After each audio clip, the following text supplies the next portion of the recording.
Bom, conforme eu me comprometi, a gente vai entrar no 127. Eu disse que o Lacan ia deixar a questão do Homem dos Lobos, né, do tempo do Homem dos Lobos, do Freud, para entrar em outra questão do tempo que era a interesse dele agora. Queremos, com efeito, tocar num outro aspecto particularmente palpitante na atualidade da função do tempo na técnica. Queremos falar da duração da sessão. Por quê? Lacan, nessa época, e já há algum tempo, vivia sendo atacado porque ele trabalhava com o tempo lógico e não com o tempo cronológico. O tempo cronológico é o tempo do relógio. Você paga por uma sessão de tanto tempo. Acontece que muitas coisas acontecem numa sessão. E é importante que o tempo seja livre, porque quanto tempo vai durar uma sessão? Às vezes, ele pode durar muito rápido, às vezes pode levar muito tempo para você montar todo um cenário para que apareça a verdade, possa vir à tona. Então, na realidade, qual é o tempo? É o tempo lógico, é o tempo kairótico, é o tempo do acontecer, do cocorocó do galo.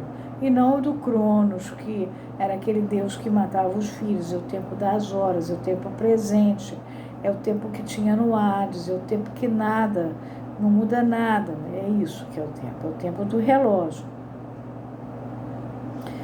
Aqui trata-se ainda de um elemento que pertence manifestamente à realidade. Por que a realidade? A realidade é o simbólico com o imaginário. Então, é uma questão do imaginário social dali daquela instituição. Ele tinha dito lá mais acima, num parágrafo mais acima que nós já lemos, o lugar do analista, ele fica entre o real e o simbólico. Por quê? Porque é ali que você faz nota analítica, é ali que você é o coro. Mesmo quando você brinca de plateia, como se fosse realidade, é só para poder voltar para o lugar do analista.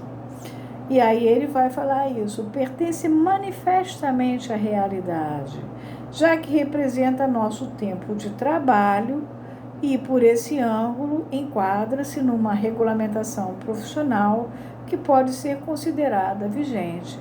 Vocês lembram que a gente viu no variante de tratamento padrão, que é o que vinha a seguir, mas nós já vimos, que eles queriam um tratamento padrão. Como é que faz? Quantas horas, quanto não sei o quê? Como se fosse uma profissão. Eles queriam profissionalizar a psicanálise.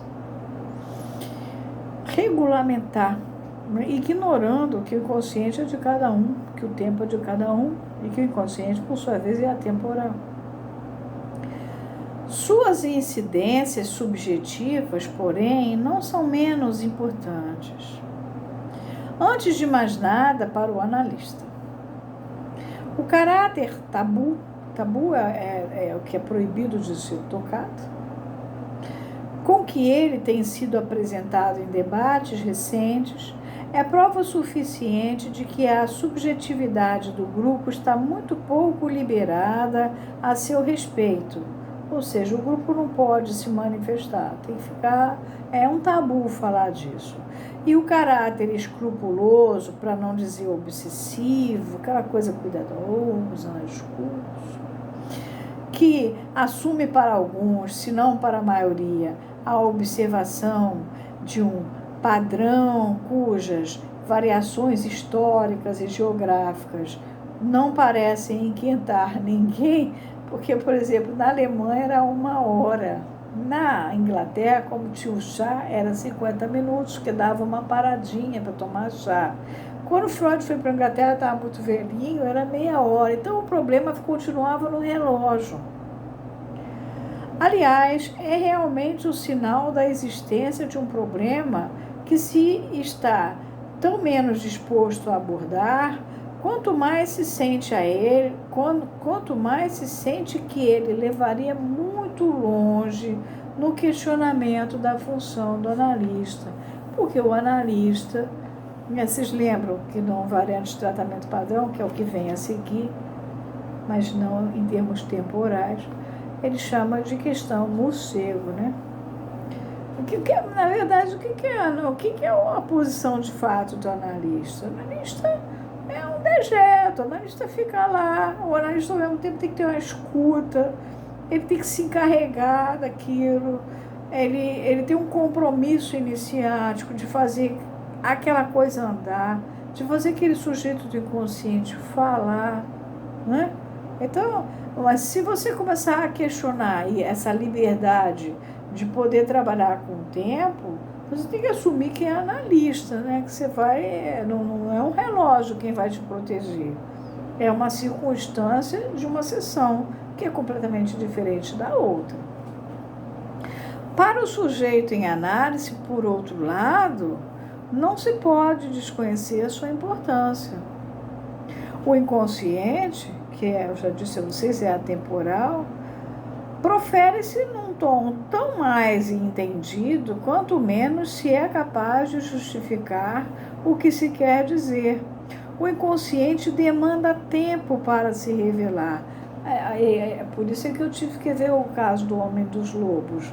Vocês viram que o Freud ficou perdido, porque o russo católico não era judeu, era católico ortodoxo, de alta aristocracia, e ele queria falar era dele, ele queria contar as histórias dele, ele precisava contar, e ele contava a história dele pequenino, ressignificando essa história ele próprio, tentando e juntando as fantasias e tal, e o Freud vai ficando perdido, aquilo dura 4 anos, e só não dura mais porque o Freud dá um tempo. Outro caso bem atual eu recebi, nesse tempo que eu estava trabalhando com o Homem dos Lobos, várias coisas bonitinhas, legais das pessoas. Uma foi um vídeo do Roberto Carlos, que eu não conhecia, eu não vejo o Roberto Carlos, de uma música que ele fez chamada Divã. E é onde ele vai contando a história dele, e ele termina dizendo, eu venho aqui para falar disso. Então, o que ele vai fazer na análise? Ele vai falar da história dele. Então, isso é extremamente importante a gente entender. Qual é a função da análise? É você contar a sua história, né? E o Homem dos Lobos, Lacan botou isso antes aí, para a gente poder chegar. O Lacan, quando vocês pegarem o Lacan, se o Lacan está falando disso, para e vai dar uma olhadinha no que ele está falando. É importante. Ele não fala por acaso. Ele é irônico, muito irônico, mas tudo é importante. E aí eu demorei para entrar no Homem dos Lobos, porque eu achei que vocês não iam gostar. Foi uma surpresa para mim que as pessoas tenham gostado. Estamos de pleno acordo, né, com a questão de que o inconsciente demanda tempo para se revelar. Isso o Lacan também está de pleno acordo. Mas perguntamos, qual é a sua medida? Será que é do universo da precisão, para empregar a expressão do senhor Alexandre Poiré? O Alexandre Poiré era um filósofo do século XX. Ele era francês, mas ele era de origem russa. E ele escreveu sobre a história e a filosofia da ciência. É um epistemólogo. Ele nasceu em 29 de agosto de 1892 em Taganrog, na Rússia. E ele morreu em 28 de abril de 1964 em Paris. Ele era da ele fez a Universidade de Göttingen, fez lá, estudou. E acho que deu aula lá, pelo que eu entendi. Alemanha, isso. Ele foi influenciado por Georg Wilhelm, por Friedrich Hegel, por Edmund Husserl e por Gaston Bachelard. Não é pouca coisa, daí poder fazer epistemologia. E Lacan está citando um epistemólogo. Não se esqueçam que Lacan tinha dentro dos seminários dele gente de toda natureza, filósofos, linguistas, essas coisas, né? Sem dúvida, vivemos nesse universo, mas seu advento para o homem é de data recente, já que remonta exatamente ao relógio de Huygens, Eu não falei na época para vocês, mas o relógio do Huygens, quer dizer, que ele inventou o relógio que faz o pêndulo. Por que eu não falei? Porque o Huygens foi um homem muito importante. Ele falou de ondas, ele falou, ele extremamente, ele fala da refração, ele fala da reflexão, ele fala da teoria das probabilidades, ele trabalha com a refração da luz, ele fala das ondas, ele vai falando que as ondas vão formando ondas. Então eu quis que vocês conhecessem o Huygens, por isso é que eu não falei que era o relógio. Mas o relógio é porque ele inventou o relógio do tempo. Ou seja, ao ano de 1659. E o mal-estar do homem moderno não indica precisamente que tal precisão seja para ele um fator de libertação. Essa precisão do tempo não liberta o homem moderno. Esse tempo da queda dos graves, será ele sagrado como correspondente ao tempo dos astros, tal como instaurado no eterno por Deus, que, como nos disse Lichtenberg, reordena nossos quadrantes solares? O Lichtenberg se chamava Georg Christoph Lichtenberg, era filósofo, escritor e matemático alemão. Ele foi o primeiro professor de física experimental. Ele viveu de 1º de julho de 1742.